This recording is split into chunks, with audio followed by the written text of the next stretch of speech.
ഇനി പോളിനേഷൻ നടക്കണമെങ്കിൽ സഹായിക്കുന്ന ഏജൻസുകൾ, അതാണ് ഏജൻറ്റ്സ് ഓഫ് പോളിനേഷൻ. നമ്മൾ നേരത്തെ പറഞ്ഞു വിൻഡ് ആവാം, വാട്ടർ ആവാം, ഇൻസെക്ട്സ് ആവാം, എനിമൽസ് ആവാം. ഡിഫറെൻറ്റ് ഏജൻസുകളിലൂടെ ആയിരിക്കും പോളിനേഷൻ സംഭവിക്കുക. അപ്പോൾ സാധാരണയായിട്ട് മെജോറിറ്റി ആയിട്ട് യൂസ് ചെയ്യുന്ന 2 എബയോട്ടിക് ഏജൻസുകളാണ്. 2 abiotic agents.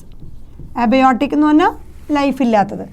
2 എബയോട്ടിക് ഏജൻസുകൾ നമുക്ക് കോമൺ ആയിട്ട് നമ്മൾ പറയണ wind and water. So plants angiosperms സാധാരണയായിട്ട് ജനറലി യൂസ് ചെയ്യുന്ന 2 എബയോട്ടിക് ഏജൻസ് ആണ് വിൻഡും വാട്ടറും. അതുപോലെ ഒരു abiotic 1 biotic agents. 2 abiotic agents 1 biotic. അത് മെജോറിറ്റി ആയിട്ട് അനിമൽസ്.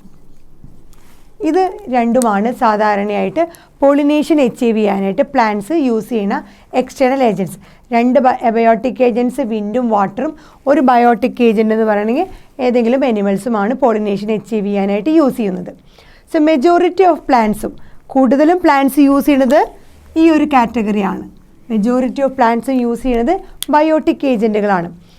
ഒരു ചെറിയ പോർഷൻ ഓഫ് പ്ലാന്റ്സ് മാത്രമേ നമ്മുടെ വിൻഡിനെയും വാട്ടറിനെയും യൂസ് ചെയ്യുള്ളൂ. കൂടുതലും അവർ യൂസ് ചെയ്യുന്നത് ബയോട്ടിക് ആണ്. Small portion of the angiosperms മാത്രമേ വിൻഡും വാട്ടറും പോളിനേറ്റിംഗ് ഏജൻറ്റായിട്ട് യൂസ് ചെയ്യുള്ളൂ.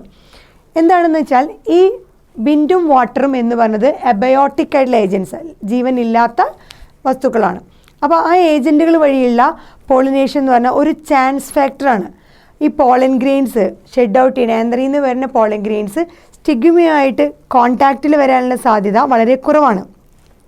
വിൻഡിലൂടെയും വാട്ടറിലൂടെയും പോകുമ്പോൾ ബൈ ചാൻസ് സംഹൗ മാത്രമേ ഈ പോളൻ ഗ്രെയിൻസ് സ്റ്റിഗ്മയിൽ വന്ന് വീഴുകയുള്ളൂ. സോ റിസെപ്റ്റീവ് ആയിട്ടുള്ള ആ ഒരു ലാൻഡിങ് പ്ലാറ്റ്ഫോം ബൈ സംഹൗ ആണ് വിൻഡിലൂടെയും വാട്ടറിലൂടെയും നടക്കുള്ളൂ.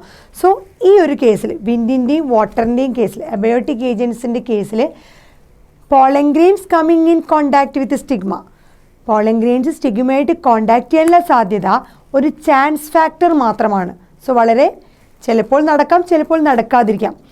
ഈ അൺസർട്ടനിറ്റി അല്ലെങ്കിൽ ഈ ഒരു പ്രോബ്ലം കോമ്പൻസേറ്റ് ചെയ്യാൻ വേണ്ടിയിട്ട് ഈ ഫ്ലവറിങ് പ്ലാന്റ്സുകളിൽ പോളൻ ഗ്രെയിൻസ് ഇന്നോർമസ് നമ്പറായിട്ട് ഒരുപാട് നമ്പർ പോളൻ ഗ്രെയിൻസ് പ്രൊഡ്യൂസ് ചെയ്യും. ചിലപ്പോൾ ഈ കൊണ്ടുപോകുന്ന വിൻഡിലൂടെയും വാട്ടറിലൂടെയും പോളൻ ഗ്രെയിൻസ് പോകുമ്പോൾ കുറേയൊക്കെ തന്നെത്താൻ അത് കറക്റ്റീവ് പ്ലേസിൽ എത്തുന്നതിന് മുമ്പ് തന്നെ അത് നഷ്ടപ്പെടാനുള്ള സാധ്യത. അതാണ് ലോസ് ഓഫ് പോളൻ ഗ്രെയിൻസ്. അതുപോലെ അൺസർട്ടനിറ്റി, എത്തുമോ ഇല്ലയെന്ന് ഉറപ്പില്ല. ഇത് രണ്ടും അവോയ്ഡ് ചെയ്യാനായിട്ട് പോളൻ ഗ്രെയിൻസ് പ്രൊഡ്യൂസ് ചെയ്യുമ്പോൾ ഫ്ലവറുകളിൽ ഒരുപാട് ഇന്നോർമസ് നമ്പർ ആയിരിക്കും പ്രൊഡ്യൂസ് ചെയ്യുക. അത് കമ്പയർ ചെയ്യുമ്പോൾ ഓവിയോളിലേക്കാണ് എത്താൻ പോകുന്നത്. ഓവിയോളിനെ കമ്പയർ ചെയ്യുമ്പോൾ അതിൻ്റെ നമ്പർ, പോളൻ ഗ്രെയിൻസിൻ്റെ നമ്പർ വളരെ കൂടുതലായിരിക്കും. ഇത് കോമ്പൻസേറ്റ് ചെയ്യണം. ഈ ഇന്നോർമസ് നമ്പറിൻ്റെ loss, pollen grains loss compensate ചെയ്യാൻ വേണ്ടിയിട്ടാണ് ഇതുപോലെ സംഭവിക്കുന്നത്. ഇനി നമുക്ക് ഓരോ ടൈപ്പ് പോളിനേഷൻ, വിൻഡിൽ എങ്ങനെയാണ്, വാട്ടറിൽ എങ്ങനെയാണ്, അനിമൽസിൽ എങ്ങനെയാണെന്ന് നോക്കാം. ആദ്യത്തേത് വിൻഡ് പോളിനേഷൻ.